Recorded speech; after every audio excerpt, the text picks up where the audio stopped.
Good morning, good afternoon, good evening. This is Andrew Turner, host of the Praxi Pod. And today we have an amazing person live from, I know she's going to tell me where in a second, Jessica Talisman. How are you?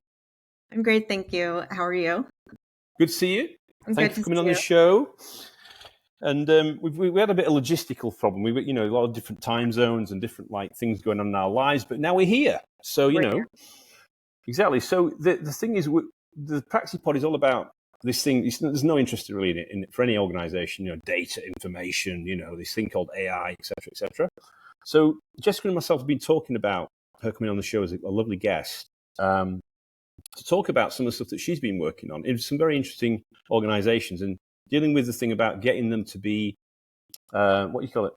bringing their sexy back or bringing their data back to something to be sexy, to be magnetic, et cetera. You got you smiling already.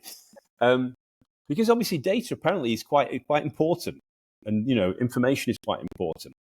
So so I suppose to kick things off, obviously I'm the host, Andrew Turner. Nice to see you all today on YouTube or listening to here on Spotify or Apple or any other audio platform we may have published this on. But in terms of yourself, Jessica, so for people who don't know you yet, obviously they'll know you at the end of our episode. Could you just do a bit of a quick intro and Sure. give us a bit of a segue to the meat and two veg of today's episode? Absolutely. So yes, my name is Jessica Talisman, and I am a formally trained librarian. I also have a background in teaching. And I'm an information architect and semantic engineer. I think that's the best title for me. I recently went independent.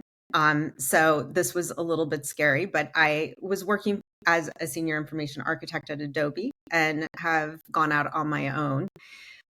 Some people may know the ontology pipeline, which is a framework that I devised in order to bring people through logical, iterative, repeatable steps to build knowledge graphs or semantic backend systems.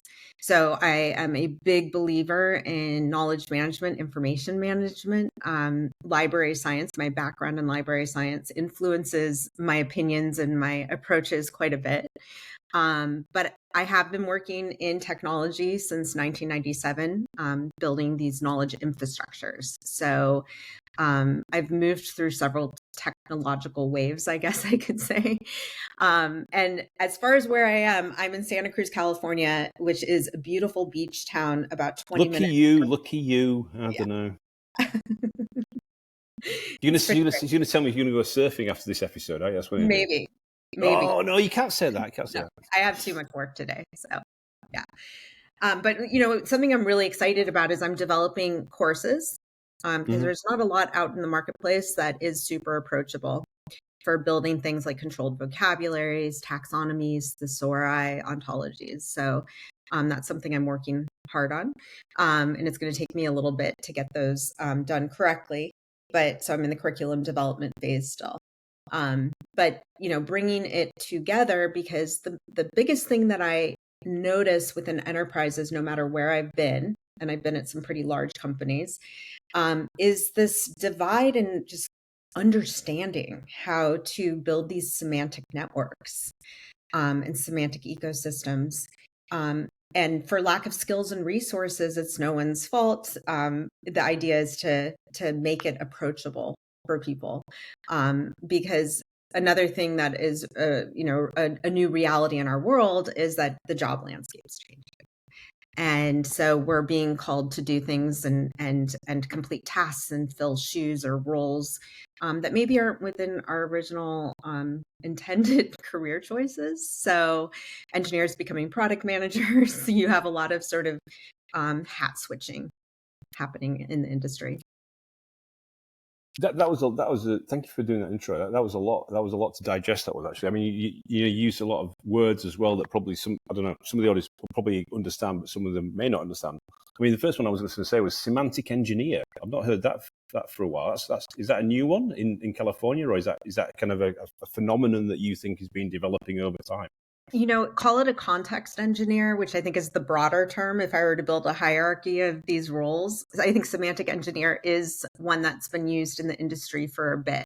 It's definitely not new, but it's been siloed in the knowledge management space or in the knowledge graph space.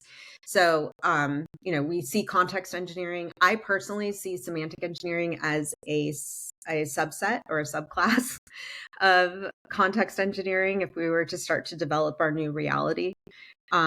You see information architecture. That one's a little bit more mushy because information architecture is used for a lot of front end and design work as well.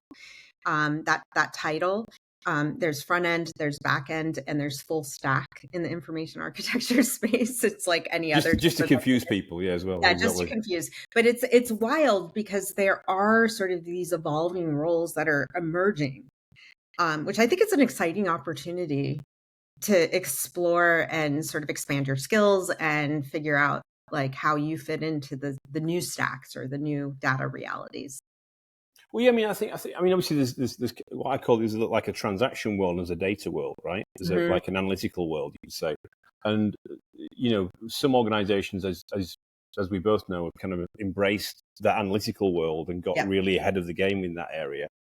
But then also, I think some of the technological advancements over the last, obviously, few years, because many years ago we used to have to design systems and capabilities, and we were constrained. Yes, we were constrained, so we had to kind of like make some trade-offs. But now, you've got this kind of unlimited, people call it compute, or the kind of the ability to process data. There's like all those constraints have been unleashed, and then that either creates chaos, which, as we've also talked about, has created some chaos in organizations as well. But also it means you have to bring a better discipline into organizations as well. And what I saw with the work that you've done is that's what you've been trying to do is help organizations become more disciplined around those foundational items. Yes. And I'd forgotten actually that you were a librarian, or you qualified as a librarian. Is that right? I worked 2016 to 18. I was a director of library services at a college. So I was an academic librarian in the past, and actually specifically an art librarian, which was a really cool role. It was kind of dreamy, if you can imagine, just being around books and students and thinking all the time. It was pretty great, combined with data. And I think the most interesting thing coming out of that role, the library was both a public and a private or academic library, which is very unique. So it served two different sets of patrons or populations. But the other thing is you learn so much when you are working with data in another type of environment, not so much in tech or big organizations. There's a lot to learn from library science and those practices. The one thing I'm proud of is that library had the largest collection of ephemera in the world. The largest collection of what, sorry? Of ephemera. So ephemera being like gallery and art exhibit not portfolios, but flyouts, for example, or catalogs. Just huge collection.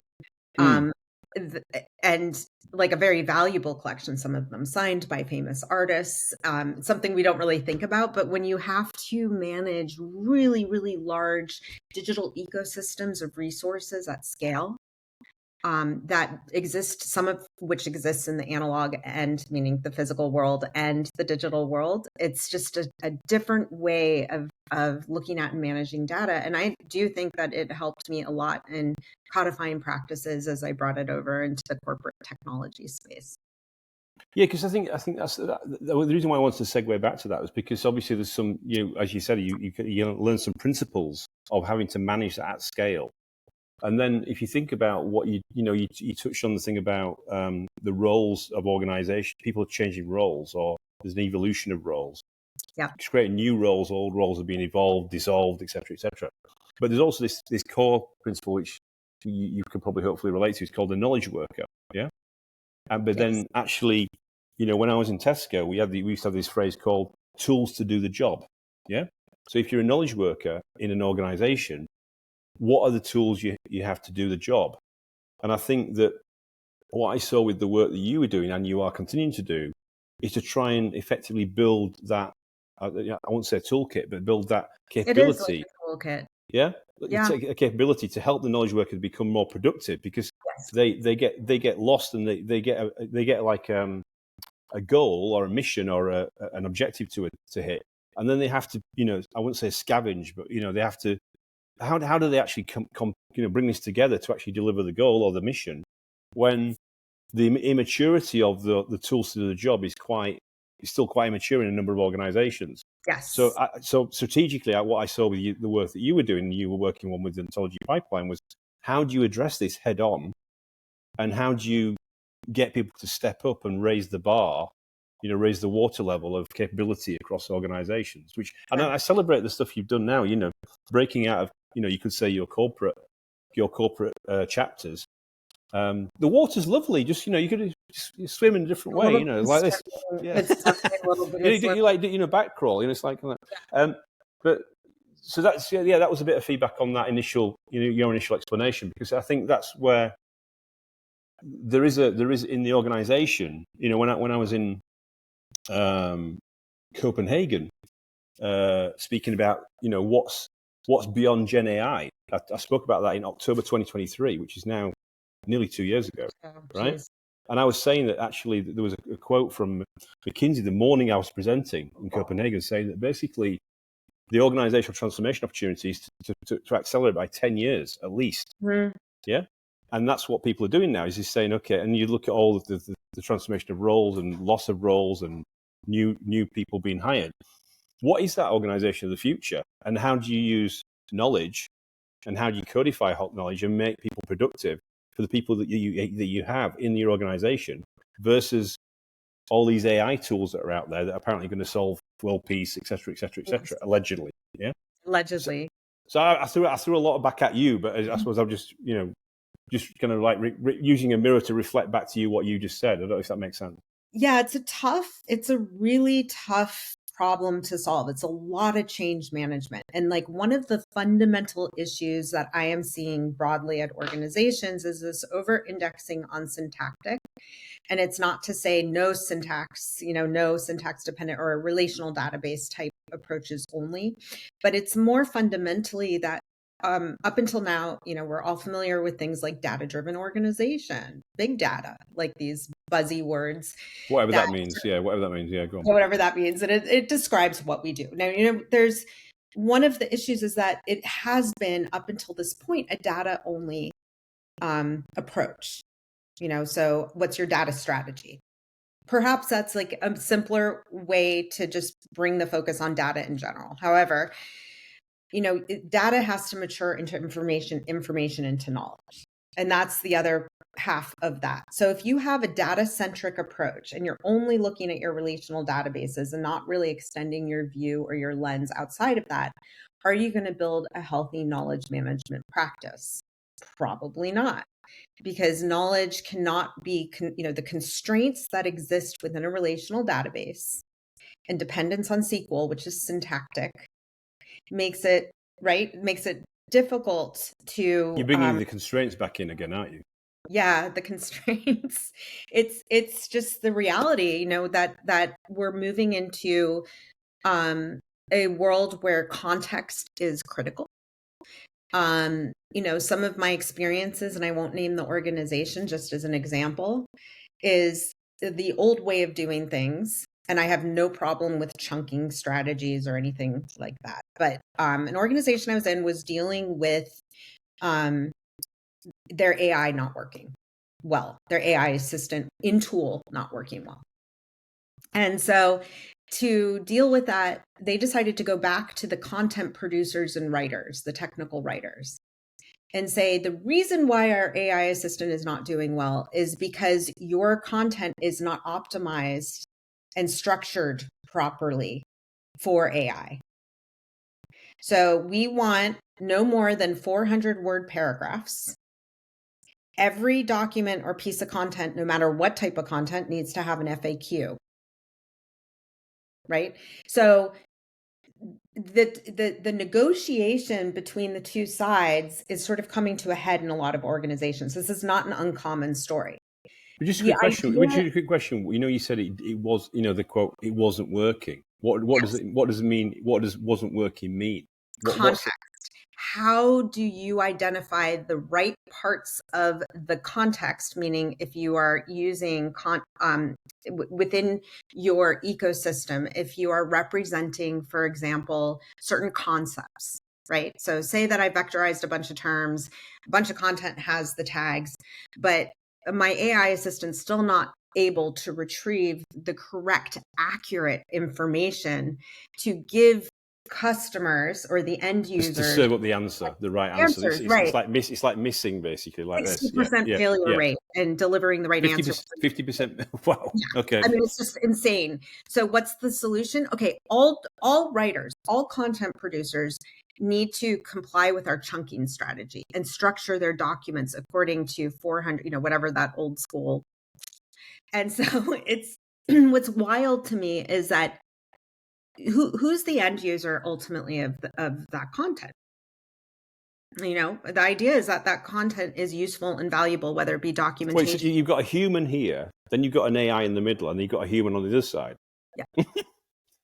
So it's like we're writing and building this content for human consumption, but now all of a sudden we're flipping the paradigm and saying, no, our humans don't matter anymore. AI assistant, that's the top dog. AI is the king. Yeah. And so we're going to manipulate or change the content to meet the expectations, or what we think are the expectations of our AI assistant or the LLM. All the constraints of it. All the constraints, 400-word paragraphs, absolutely no more than 400 words. Like that may not contextually. So the corollary, or the contradiction in this is that you're supposed to be embracing AI to try and make your organization more effective, and then you actually put more workload on the humans to then reformat and re-input everything back into the AI.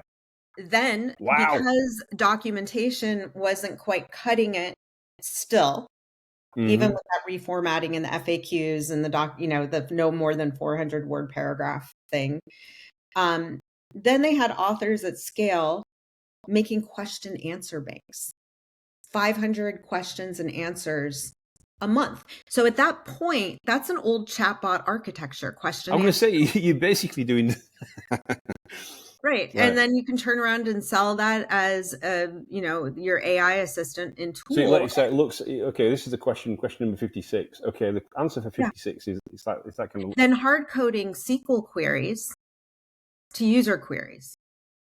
Wow. Hard coding SQL queries to questions and answers in order to retrieve. So how many hops? But that sounds like an education issue. Is the internal team? Is there an education about the capability of what the AI can and can't do? Is that right? That's kind of like it's kind of like it's escalating. It's getting worse and worse and worse, isn't it? And when you have from a design point of view, one of the issues that I am seeing at scale is like within our current constructs and organizations, and I've seen this at multiple places.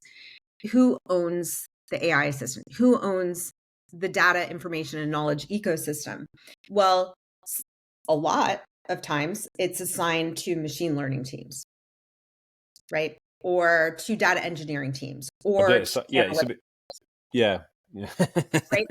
they're making the decisions. Now, my question back to that is, our machine learning teams, our machine learning engineers, are they prepared to be building knowledge management ecosystems outside of applying algorithms and working with data? Do they really understand the fundamentals? Well, do they understand the business context as well? Yeah. And so it's not one person's, I think within my personal experience, because we first started using AI when I did personally within the corporate world when I was at Overstock. We were using BERT and a few other language models. And the reality is, like, it's a cross-functional endeavor. It's not one team. It's not a silo. It's not like you put it on one team to try and solve the world. Right. It's not one person's job. It's not one methodology per se.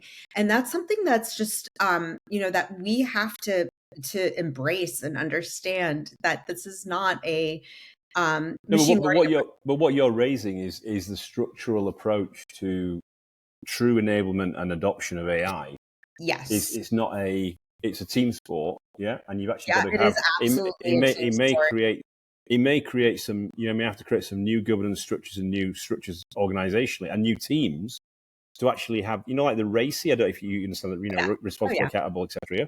So, because what you're saying is that depending on the leader, if they've learned from other experiences before, but is that experience relevant in that new world when you're shaping a new way of operating? Right. And that's something where change management comes into play, but also leadership education and sponsorship. So there's lots of conversations that I've been a part of where the question is it top down? Is it bottom up? And the reality is it's both.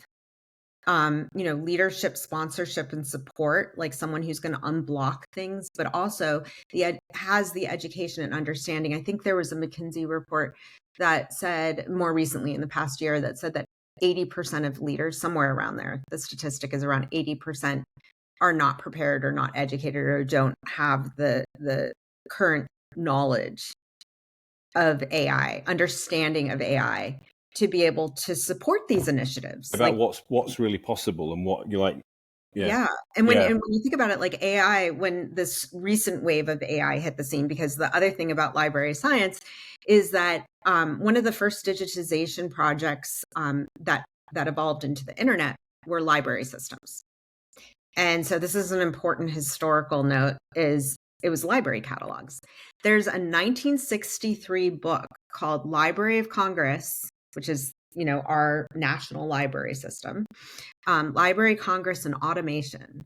So they were funded by the U.S. government. The book report was published in 1963. Was that Nixon? That's Nixon, isn't it? Is that Nixon?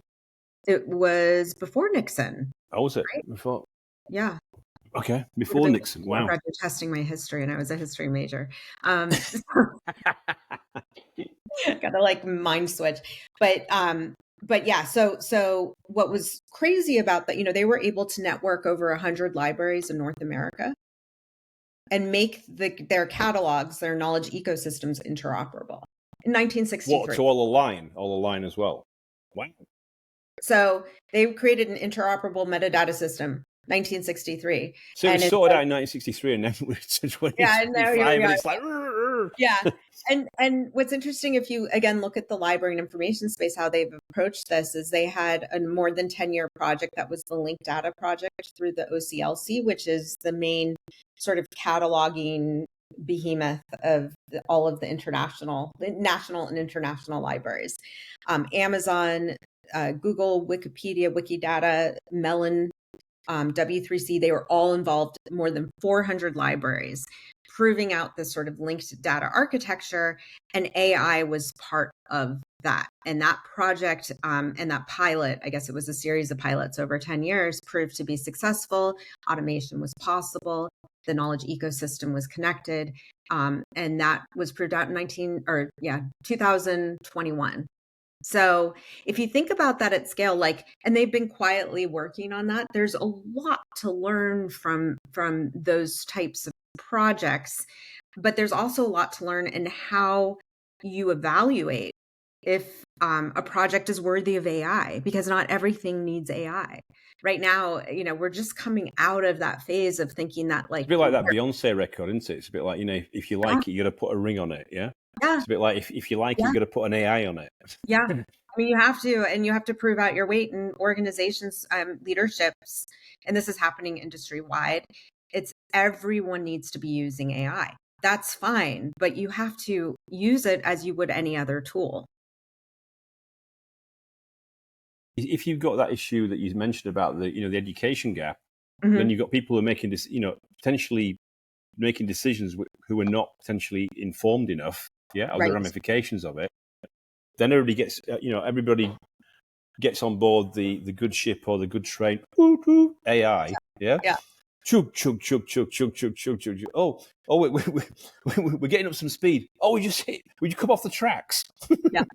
Because that's what I'm seeing is that there was a lot of like in 2024 there was a lot of noise about stuff. Right. It's gone extremely quiet now. It's gone a lot quieter because people are realizing, do you get some value out of it? How do you get the ROI? How do you? What's more to do? It's not easy. It's gone through the hype cycle. Yeah, Gone through it's we've had the peak of whatever it's called. well, and getting the value out of these, like there's there's some interesting, because there's so many seemingly, or they appear to be scholarly peer-reviewed articles that are scholarly articles that have been published.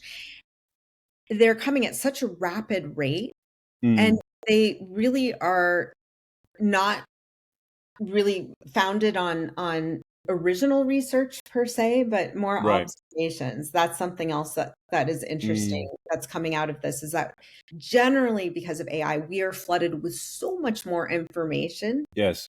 Yeah. That it's very hard. Everything feels very loose, like the gravel's loose underneath everyone's feet, because no one does. Well, it feels loose, but it's also, I think, you've got a lot of this new wave of tech titans, or whatever you call it, who were trying, the tech titans that came out of the internet boom, the Googles, et cetera, Meta, they're fighting to keep their position.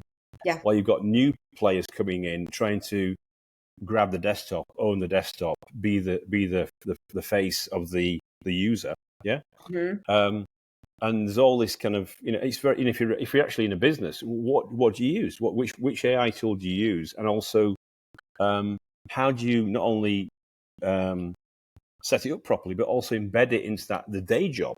Yeah, right. That's the tools to do the job, to actually get the payback on actually investing, because it's not cheap, is it? No. But then what you're raising is the thing about, if you don't structure it properly, you're in trouble. And you've got this train there everybody's going on. Oh, are we not there yet? Are we not there yet? and building a lot of tech debt. That's the other thing, is like at the speed at which everyone's developing these POCs or these MVPs, pilots, and pushing them out into the ether. And these organizations have been flooded with all of these vibe coded applications, some of which aren't viable or couldn't even pass QA or evals, for example. We're left with this amount of work that's just been wasted, and that waste includes a lot of environmental resources as well, that we're not really thinking about what we're producing. And it's fascinating, because if you think about how everything has evolved with the onset of, or a commonplace of, these AI tools. Think of the cloud, like when you're in an organization and the organization's evaluating cloud providers, right? And you're choosing between Azure, AWS, right? And you have, what does our future look like in terms of these commercial AI tools? Are we going to be seeing something in terms of what model you choose to use, or what commercial engagement you choose to engage with? That's similar to choosing those cloud providers. It's something it becomes religious. It becomes like a walled garden. Is that what you're thinking? It becomes a walled garden. And, we still really haven't seen advertising of, emerge in any of these AI tools. It's going to become more complex in terms of allegiances, I think. And that there's going to be a place where your cloud provider and your AI, your AI commercial tool set, right? Whatever that is, what coding tool you choose to onboard into your organization, then this becomes just a super vendor specific landscape. What's your stack? What's the new stack? And all that time that you spend looking at all that, you're getting lost in actually where can you improve the business, right? Or create new operating models, create new propositions, create new product offers to market to actually grow the business and make it more profitable. Because what I would say is, on the other side, is that the shareholders are probably saying to the leadership team, what are you doing about AI? There seems to be all these things that you could do with AI. Surely you can accelerate getting growth and profitability using AI. So they're kind of getting squeezed in the middle, if you think about it. It's quite a challenging time for leadership team. It's really, really challenging. And the one thing that that this is a little bit of an opportunistic moment, because what I've done, I have to say, I've been like the wicked stepchild or the forgotten child in an I organization. can tell immediately that you've. No, but like usually I go into an organization and it's a lot of change management, and it's usually myself building a team or a new program or project around, I come in as my titles have ranged from senior taxonomist ontologist, senior manager of taxonomy systems, whatever. There's a million different titles. It's all the same body of work, because we haven't really arrived on the definitive title. But I will tell you that before this AI surge, it was not so well embraced. What I do, meaning knowledge management and building semantic infrastructures, there's always been pushback. And there's been some successes and there's been some failures because of failure to adopt, or, my projects being sat upon or blocked. And mostly I have to be completely frank and honest. It's been from like these hardcore data science or machine learning teams that I'm going to disrupt their ability to use machine learning or things like that. So it's a, now that it's embraced, has it changed? Not really. That's the interesting thing. Everyone wants context. Everyone wants to have these rich knowledge infrastructures, but still the support's not entirely there. I was just your little explanation that just triggered a little Disney kind of Wizard of Oz story, right? So what basically I was thinking about when you just talked about it was a bit like, so before you were like the Wicked Witch of the East, yeah, or the West, yeah, and now you're the Good Witch of the North, yeah. Yep. Because people are basically realizing, oh my God, Jessica knows exactly where. Oh yeah, you got that problem. Yeah. Well, now to fix that. Yeah, well, now let's fix that. Now to fix that. So from that chaos to clarity. Yes. And so they now send the limo. They now send the limo around the red carpet. Right. Get the champagne out. Get the champagne out. Jessica's coming.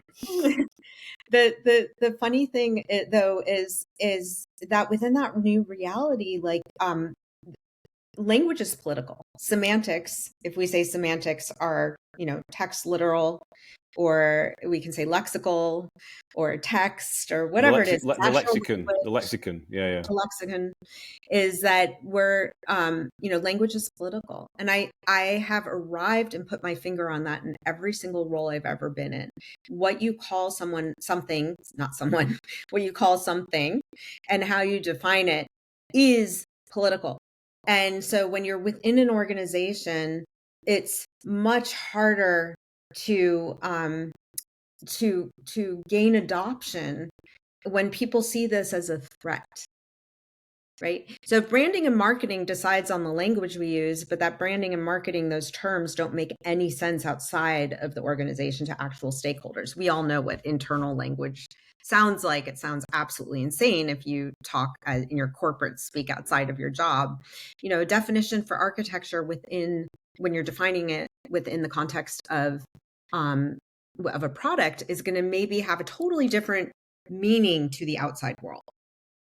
And so that's one of the things from library science that I think is really valuable, is it's not up to us to define it. There's closed world and open world assumptions. The ideal is to strike a balance between the two and represent that balance.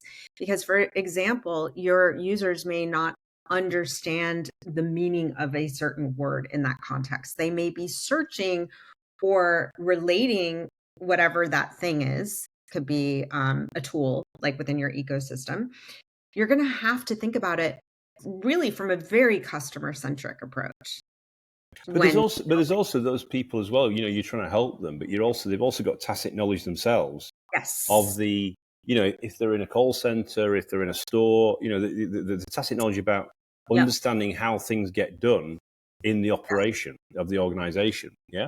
Or if I suppose my thinking was, when you were talking about your library science, it's a bit like digital library science. Yeah, that's effectively what all library science is digital. That's what's so amazing. Like the very founding of the internet is built on. Oh, you're true. Yeah, true. Yeah, if you think about, yeah. No, I suppose I was thinking about this kind of I suppose the analogy was back to walking the. I once went to the University of Cambridge University, in the UK, very established educational location. Oh, yeah. One of my friends was the bursar of King's College, Cambridge. So he took me into the library in King's College. Wow, amazing! I mean, some of the books they've got there are like centuries old. Yeah, it's like with a quill pen kind of thing. Yeah. Yeah, because like the academic libraries are considered usually the second most valuable asset a university or college has. So you'll be familiar with I went to a college in Western Massachusetts, Smith College, very well endowed college. And so their second most valuable asset are their libraries, because they have collections there from Kurt Vonnegut, from Sylvia Plath. Like, they have artwork in their library, which is part of the library, and not in their library, in their museum, in one of their several museums. But the library sort of museum, it's called GLAM in the library world. So library art museums. And that becomes like one of the largest portions of a university or an organization's assets. So monetary assets, those collections is very much part of the endowment. And when you see that the endowment is X big or whatever it is, they're including in that their valuable collections of Thomas Jefferson papers and artwork by Renoir and all of that stuff. So it's like we tend to overlook the importance or significance of collections in general. That's something that that's thank you for saying that, because I think that's where I was going, was about it's just so impressive going to an educational place like that, and then you walk into the restaurant area, or the kind of the where people eat, right? It's not a restaurant, it's kind of like a long trestle table. It's basically where they filmed Harry Potter, right? And you've got a picture of Stephen Hawking on the wall, right? It's like it's like legendary.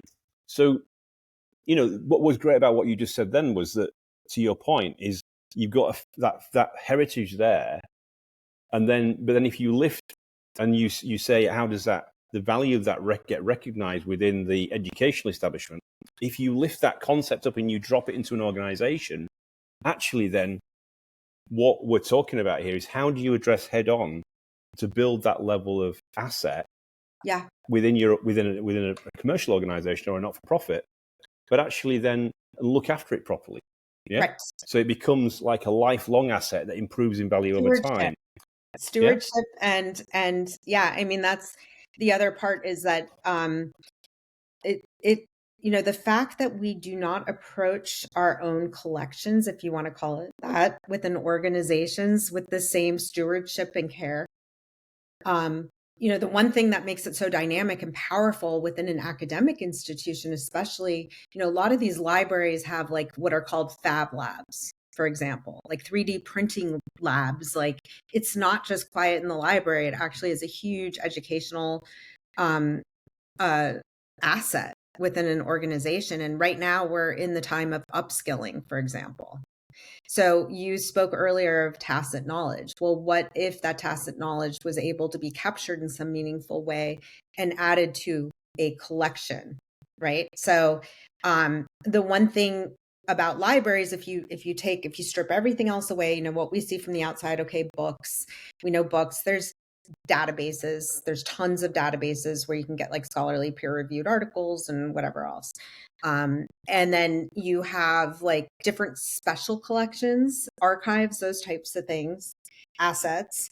And all of those things are interoperable within that ecosystem. And not only they are interoperable within that ecosystem, they're interoperable worldwide, networked through a metadata cataloging system that works. So if I have a book that a patron, that's what we call our users, that a patron is wanting from my library, I'm going to do an interlibrary loan for them. And within minutes, I can have a book shipped to me from Russia, from a random library in Russia. Like, that type of like communication networked knowledge is something that you don't see in organizations. Yeah, that's semantic intelligence. Yeah. It's semantic intelligence. And so, ultimately what we're doing is we're supporting, and that's what I like about the mindset, is that with libraries and library science, there's a very everything's service oriented.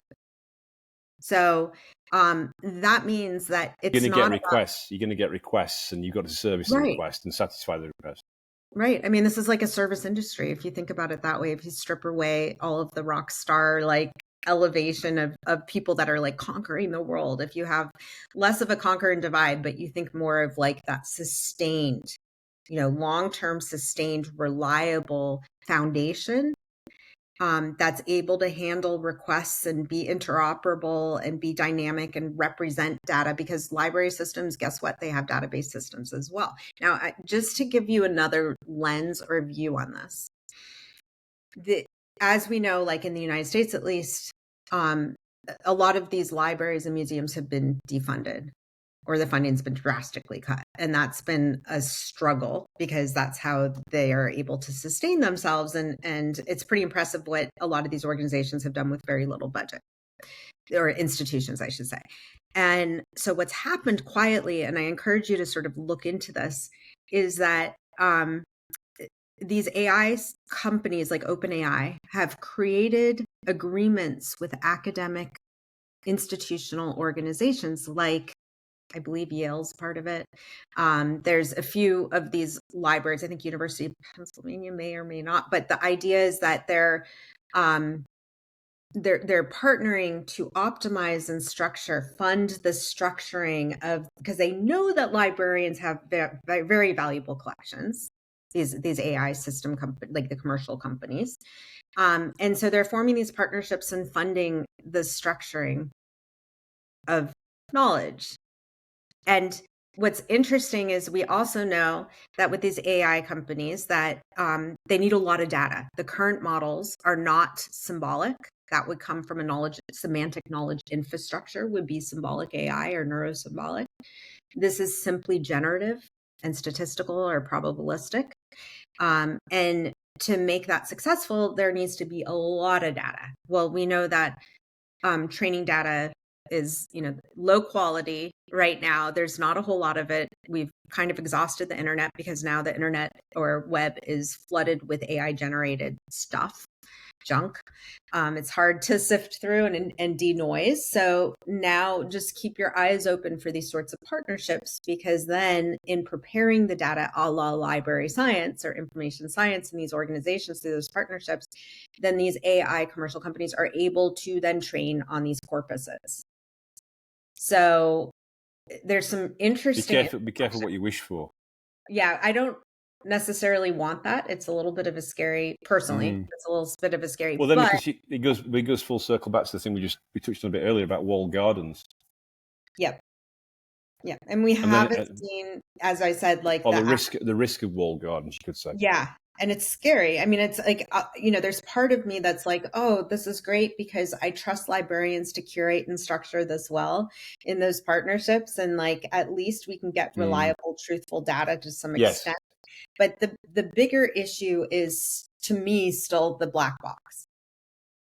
We still don't have visibility into these models. And that part, I think, is insane. We kind of all nod our heads like, that's okay. I mean, it's just the way it works. But in any normal situation, and every time you mean about the explainable AI kind of element to it? Yeah, the explainable AI element actually. Maybe that's why it's not scaling. It's not scaling. We're not in production with every organization across every industry yet. Yeah, because that's the gap, isn't it? It's organizations will not, throw the keys in completely, because unless they can validate it, how do you I mean, you heard, I mean, it's probably it's been well publicized, but I mean, even when, what was it, the AI that deleted the production database, they thought it was a good thing to do. I mean, it's like, what? Yeah. So, whoa, eyes down for a full house. Yeah, and the risk, I mean, that risk is huge.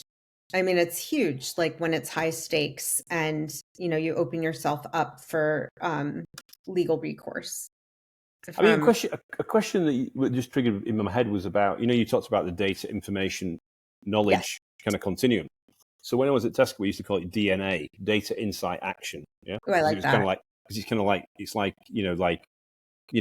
retail's very action oriented, Yes. like Yes. military, But I suppose if you look, I agree with your observation. Actually, it's like there was many moons ago there used to be this chief information officer, Right. yeah. Then there used to be head of knowledge management, yeah. Yep. And then of those, to your point, the kind of, I won't say the hierarchy, but the kind of the focus has evolved to the kind of the data. So you think about knowledge should be here, information, then data. It's like the data thing has just swiveled up to the top. And It's at the where's top. information and knowledge? And then when you got all this kind of melting pot of all these different technology advancements that are happening, barely people who are in and around the industry like ourselves that can't even keep up ourselves, never mind the people that are in organizations who are doing their day job in insurance or banking or healthcare or whatever. How would they be able to keep up with it? So you put all that into a big melting pot and you go, there is really a really need for some strong governance. There's a need for education. So I was going to ask you about the stuff you're doing with the ontology pipeline and the stuff you're doing on the education stuff. What are you trying to attack that gap head on? Is that your thinking? Yeah, and it's mostly because, like anything else we do in technology, we usually have a framework, like even the DIKW framework. It's something that leads you through where that there's a progression. Is it circular? Is it iterative? Like, is it just a pyramid where it's like it's a maturity kind of thing that you can right. do? Yeah. And we're used to that. We operate for the most part, in organizations agile. Although I think it's a totally different conversation, but I think that data work is better positioned to use something like design thinking as a framework, just because there's a lot of innovation and iteration and research that goes on in data that's kind of hard to cram into sprints. But we're surrounded by these frameworks. We have security frameworks, and it's nice, like whatever it is. And I recognize that there's no real framework for actually building these knowledge ecosystems. Mentally, our mental models tend to gravitate right towards something that's codified and measurable and something that you can mark in time as far as progressions for maturity. And so part of it was to make it easier, because I noticed that no matter where I went, what organization I worked with, that was the hardest part to tackle. Now it's much easier to be, and harder in other ways, to be amongst fellow librarians, because you're all marching towards the same goals and we've all had the same educational background or foundations. But think about someone that comes in for example, with a background in library and information science, and think of like data analytics, data, that sort of domain space, data science, machine learning, data engineering. Like there are tenets and norms. Everything has like a cultural sort of pyramid with its own domains. It has like an evolution to the kind of the top of the mountain kind of thing. Right. Yeah. And we usually have things that we can measure, right? And it makes sense. And so the idea is like, hands down, the biggest issue was like, and how do I do this? And what step comes first? And it's exhausting and difficult to build momentum towards something if you're just kind of pointing to things that are, random examples, random ways of building. You have a lot, and this is very common in data science. This has happened every single place I've gone to, and same with data. I hope I don't offend anyone, but immediately leaning forward into the future and just building ontologies. And the reason that this, Ol, who some people may know from his new upcoming book in metadata management and his O'Reilly book in data catalog, is, you mean Ola? Yes. Yeah. We talk quite a bit, or banter back and forth, and we've kind of collaborated on some things. And something that has become abundantly clear through this is that we tend to think of these austere, sort of perfect North Star environments, but this is really about integrating it realistically with a broader framework or mindset. So the framework is meant, for ontology pipeline is meant to support the logical steps, the evolution, the kind of the framework of evolution. Yeah, okay. And it's not dictating too specifically that everything has to be uniform per se. right? It depends. Do you need more than one taxonomy? Do you need more than one ontology? Who knows? But the whole point is like, but before you get to ontology, there are these other steps you have to have in place. The reason being that how can you build an ontology and model your data using ontology if you don't know what the underlying data is? Well, yeah, I mean, I was just thinking what you were talking about was why is everybody spending all this time on the data layer rather than actually working on information or knowledge? Because it's just such a mess. Yeah. And when we talk about context and need for context, it's not just how we structure the document or chunking strategies. And the quality of it is all over the place. Yeah. All over the place. And consistency. Obviously, shameless plug for Praxi now. Obviously we do data curation classification, which is interesting. I was at Big Data London last year. It's like the biggest one in Europe. And there was a lady on stage who I won't name, but she works for a very prestigious insurance company. I said, who owns data curation? Sorry, no, I asked a question. Is data curation important? Yeah. Yeah. And she said, of course. And I said, who owns it? And she said, it depends. It's like, is it data engineering? Is it data science? Is it data governance? That's like the other problem. And the reason I'm raising that is because it's a bit like what you said about knowledge and information. Who owns it? And it's a strategic capability for the business. How do you set yourself up to actually manage that properly and own it and govern it? As you iterate through that framework, through your ontology pipeline or your data curation pipeline, it's like there's some big topics here. Yeah, and ontology is not a schema per se. That's the other thing, is that because if you don't understand the fundamentals of like a controlled vocabulary, definitions, it's those basic things. No one likes to do it. I have to clean out my refrigerator because it looks like it's all condiments. Like I have no idea what's in there. It's a bunch of jars and boxes. So like, well, no, I mean, given we got you here for a bit more time, if you were going to give us a definition of what an ontology is, how would you describe it? Because I got a version from another session yesterday, which was very much like it was a very technical, based on a vendor's view of what an ontology is. So it'd be good. I don't know if you could spend a few seconds explain what an ontology is. I don't even need that much time. It's a logical. No. And what an ontology is and what a taxonomy is, because I think for the audience it'd be useful to get it from the. So I'm going to go through the desk of Jessica. Okay, so a controlled vocabulary. I'm going to start there. Is you basically do a collection of terms, and it could be from machine learning scrapes of, whatever. It could be just, collection from different assets and different ecosystems. And you look at everything and, there's different ways to do it, but you clean your data, you determine whatever your list is of first-class citizens, you apply definitions, doesn't need to be structured. Next step, you go into taxonomies. Taxonomies, you take that same controlled vocabulary, you represent it as a hierarchy, parent-child relations.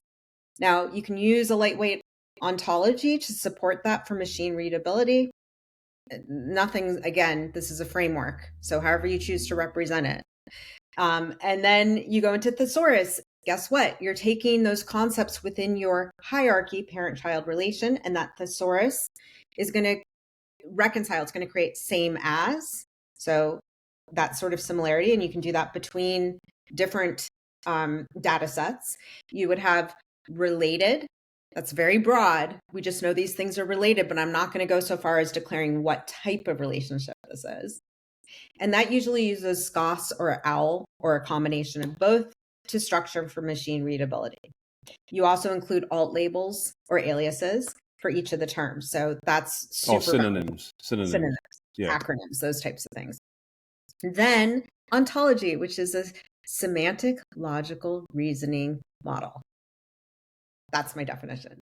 And ontologies, there's open ontologies. You can bake and build your own. They're usually RDF, JSON LD. You'll have these different, triples. You'll hear these types of words. Now, what an ontology is not. Ontology is not is a or has. Technically, it is a lightweight or type. I've seen massive systems where they're like, we're building ontology from a web scrape. This is a true story, actually, of our own sites. We're going to scrape our own sites, vectorize it, and then lay an ontology on top. And I'm like, sweet, let's look at what you did. And we look at what they did, and their Scary. ontology is type, type, type. Like everything's a type, and it's millions of types, but type of what? So the other Wow. component is that description. They must be descriptive. So it's not just has a or is a or type. It's like has customer. You have to actually, it's, do you remember, what is that called? Schoolhouse Rock. Did you ever watch Schoolhouse Rock? If no one has, you mean the School of Rock? You mean? it was like old school 1970s, teaches grammar. It's like old school. Okay.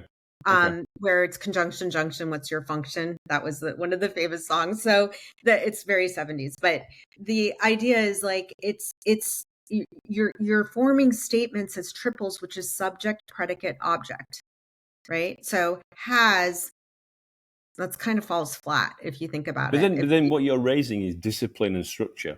It's discipline and structure, and there's rigor and education to understand, because people just don't, yes. It says to me that some of the things that people are doing is they just don't know. They're doing what they think is best, but right. They don't necessarily need guidance. Yeah. Right. I mean, I had another thing that happened. It was super interesting, is like usually, so this was my old approach. It's still sort of my approach, but when I've entered organizations in the past, the first thing I do is I get a free data cleaning tool called OpenRefine. I'm very loyal to OpenRefine. I have that stood up on the back end with extra memory. And I use that as a teaching tool for a lot of the data folks. That's like, because you can connect to these sort of test benches to reconcile data against open knowledge graphs. And there's like a healthy sampling of those. And you can start to get to know. So they get more comfortable because they can see the actual values and they get an idea of that. They can see their business within the data. Yeah. Okay. And within that one tool, you have 8 clustering algorithms. So I can choose any column, if you think of things in rows and columns, and I can cluster, and see through all of these algorithms, what are these trends? What's the shape of my data? Like you start to see these patterns of how things are structured by the algorithm first, not the human. That's important. Like, what is the? So they've been messed with. They've been messed with by the algorithm. Yeah. Yeah, and so it helps you understand that, like, okay, to go through this data cleaning and preparation stage, which would be stage 1 of a controlled vocabulary, is super powerful learning, because it's just helping people see, especially data producers and consumers, see what this other workflow and process looks like. Yeah, what's the journey it's gone through? Yeah. Right. It's not a SQL query. It's actually taking the underlying data and looking at how accurate, how clean, like how structured is it? What's ambiguous? Is it how much ambiguity is in here? Because that's going to determine your strategy going forward, how you're going to structure, how you're going to contextualize. Because you have to realize that once you get past that data cleaning, curation, your controlled vocabulary, you get to taxonomy. It has to logically make sense. That is the true beginning, in my opinion, of your context building, because you're contextualizing things by way of a parent-child relation, right? So categories. So you're introducing primary logic. That's like if B is a child of A, then C, this is inferencing, is a child of A. That's by association, effectively. By association. Through that logical relationship. Yeah. Right. Yeah. And inferencing is really important with AI systems. And so like it's low fidelity, but super valuable, and is definitely going to lend more context than like rows and tables that are constrained by primary and foreign keys, because you don't have to follow a database schema, rule-based keys, all of that jazz. You can break out of that. So I think the biggest problem to solve, and the most interesting one, is creating these like sort of networked, multifaceted infrastructures. Like, yes, we need the metadata schemas. We need the structured relational databases. We need these schema validator and registry formats. We need the catalogs. We need the taxonomies. And we need the knowledge. But you need the workflow to effectively string this together as well, I think, in a logical sequence. That's the problem to solve, is how do we connect? So, for example, I had onboarded when I was at Adobe, we had top quadrant. It's still there. But it's super powerful middleware. It's there are vendors in this sort of semantic space. The hardest thing, but the most advantageous thing, I'm not saying that an organization has to have a middleware tool, but it definitely speeds up adoption and technical capabilities if you do, because you end up also these semantic structures like taxonomies, like thesauri, like ontologies, like knowledge graphs.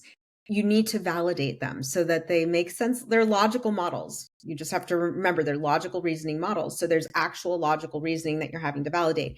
Doing that with a commercial tool is way easier and more efficient than dealing with it where you see most organizations just working through spreadsheets. I was going to say, you're just trying to hand crank it, which is going to be pretty challenging. Not efficient. And that's how it's existed up until, but I am insistent. So when I go into organizations, it's like open or find, then I, go through the vendor analysis, and I usually work with a vendor and get that onboarded and adopted throughout an organization. But what you have is a lot of people start learning through that open or find. They realize the power of the reconciliation capabilities in open or find. You can integrate out of the box with Wikidata or Wikibase. And then they'll usually you start building confidence in the organization, as well with that, don't you? And it touches grass, so to speak, if we consider grass in the technical sphere, and with the networks being Wikipedia or Wikidata, or that is an RDF knowledge graph. That is a huge knowledge base and knowledge ecosystem. That's, I think, the most relatable and easiest way to help people understand. Well, it's kind of like tangible baby steps before you get people. You raise a bit like back into the raising the water level, which is what I saw with you. Is that you're trying to increase the capability of the organisation to understand the opportunity. If you get this structured and set up properly. Yes. I mean, one of the things I was going to say to you, because I know we've got a finite amount of time today, because I know we could probably speak about this for hours and days, because it's like tapping into this conversation. It's a huge topic. Or a huge set of topics. We're now in the second half of 2025. You're now in this kind of your new chapter and your new kind of trajectory. What are your wishes? What are your hopes for the rest of 2025 and 2026? Have you got any? What would you like to see happen in this kind of space? Is there any big things that you'd like to explain? I mean, not necessarily the stuff that you're working on, but just see, is there can you see a paradigm shift happening in the next 18 months in this area with? I can. It's a bit like looking into the future with your crystal ball. I mean, I'm hopeful. Some of the issues that we're dealing with is, for example, for lack of knowledge infrastructure, and I think this is starting to bubble or surface, that we're realizing that these LLM or commercial models cannot really produce net new novel knowledge reliably. They're regurgitating knowledge. And one of the reasons for that is that the underlying knowledge infrastructures of these organizations are not very clean or well structured in the first place. They're not mature enough to validate or to challenge. No. Right. And what I'm hoping is that there's more that people start to relax a little bit, because I think that we've become so fearful in the industry because of all of the mass layoffs and cutbacks that don't really match the market performance in the market, where the stock market will bump up and this is a super market driven industry, as we all know. And I'm hoping that we move, and I think this is happening now, away from these random POCs that are flooding networks, and we start to embrace different ways of managing knowledge, that we start to embrace this is my ideal, of course, and I'm a little bit of an idealist, but we start to think a little bit more like stewards of knowledge. I mean, this is like if we strip everything else away, much like the internet, and I like to say this, and it's from Alison Gottman. Stewards and curators. That's what I say. Stewards and curators of knowledge. Stewards and creators. I mean, we have the power to really redefine how we approach this, top down and bottom up and side to side. Like, it needs to be sort of a collective activism or action. because as the individual producers and the ones that are curating and creating this strategy that bubbles up to leadership, we have the ability collectively to prioritize what we see as fit for purpose. So I'm hoping that there's a lot more education and understanding around the importance of knowledge, especially as we've relied so heavily, for example, on the internet. And most of us are realizing that's becoming less and less reliable because of all of the garbage being pumped out in huge volume, that we're having to turn inwards more. Right. So the internet, less and less reliable. There's too much content. There's too much crappy content and garbage. I need good, clean data sources. Like, look inwards. It's like this interesting I suppose thing. you've triggered another question for me. This is my final question. Yeah. The final question is when I presume when you were younger, right? You probably liked certain pop bands or certain singers or whatever, certain musical artists. Yeah. So you probably in your bedroom, you probably had a poster on your wall of your favorite artist. I'm not going to ask you who it was. Beastie Boys. Beastie Boys. Okay. Okay. All right. I can't recite any Beastie Boys right now, so I'm not going to even try. Anyway, but the question for me would be: have you in your travels so far seen any organisation that actually gets it and is on the right track, and you can see is going to get to the destination on their choo-choo train in this topic area? Anybody that springs to mind? You don't need to declare one if you don't know one, but I was just interested when you. Because obviously we always kind of like glass half full, glass half empty, all that kind of stuff. But is there anybody that you see has got potential out there as an organisation that's really seems to be, going down the right route? Any thoughts? Watch Morgan Stanley, because I've been pretty impressed watching what they're doing, at least in the financial industry. I think it would be industry by industry. You can see these different nuances. Yeah. Etsy does a pretty good job. If we're looking at Etsy, yeah, okay, yeah. They do a pretty solid job.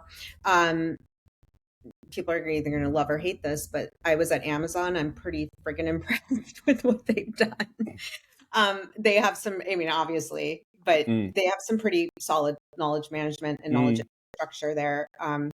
So there are some kind of, you could say semantic pop stars developing out there in the world. Yeah. Okay. Absolutely. That's cool. That's giving me a positive end to this episode. Yeah. It's not all doom and gloom. There are some shining stars in this area and areas where they've really built some interesting Netflix has their. You haven't read the Model Once Represent Everywhere paper. They built a fabulous semantic infrastructure and graph. Now, that's not speaking to their search. I don't know. It's I'm not making any claims, but I'm very impressed with their architecture. So I think it's it's hard to make sense through all the noise, but there are some really amazing, innovative, creative that people can look to and learn from. Yeah, that's what you're saying. Yeah, this is an opportunity also for us to be creative in how we architect these things, and that's what I think. That's what makes it exciting. Yeah, it should be exciting. Like solving the problems, like we said earlier, is really how to create this sort of integrative environment. It's not like it's either this or that, this polarity. Yeah, it's not black and white. It's solving the problems. And I see data engineering and data analytics having an important role here as well. Yeah. That's a huge opportunity. That's fantastic. Yeah. I mean, at this rate, I think I'm going to be inviting you back on because we can probably do chapter 2 of this, But I think so, and see where. No. I celebrate what you're doing. I really appreciate you coming on the show today because I think it's a huge topic, and we're not probably doing it justice in the time we spent today. But I think you've shared a tremendous amount of value, and I really, really much gratitude to you for coming on the show. Thank you. No, much gratitude. It's a fascinating topic, and it's obviously an area that I am working in. I wouldn't classify myself as an expert, but obviously it's a huge opportunity. It's a huge problem to solve, and it's worth going after. So I think I celebrate what you're doing, and keep doing what you're doing because I think it's important, very important. You. Yeah, and I think it's continuing these conversations and dialogue. That's the foundation of knowledge is dialogue, and not exactly. And sharing the nuggets that you didn't realize that you knew And then when you explain to somebody, they go, "Oh my God, eureka!" They like the light bulb comes on, which is the fantastic. And own it, and to own the knowledge. That's the other thing. Like, knowledge isn't knowledge till you own it. You have to be able to tell me about it in your own words or interpret it in your own way. And that's, that we have to feel empowered to progress ourselves past data and information and just own it and knowledge, and then, be able to stand in that confidently. Yeah. Right. So thank you very much, Jessica Talisman. Thank you for coming on the show. +1. And thank you for coming on the Praxi Pod today. And that was a great episode. And watch your space. We'll be getting just coming back and telling her more stories and giving us more definitions of these different foundational things that everybody needs to understand in this wild world that we live in today. Yes. And that was Andrew Turner, host of the Praxi Pod. So catch you next time on the next episode. Thank you very much. Thank you.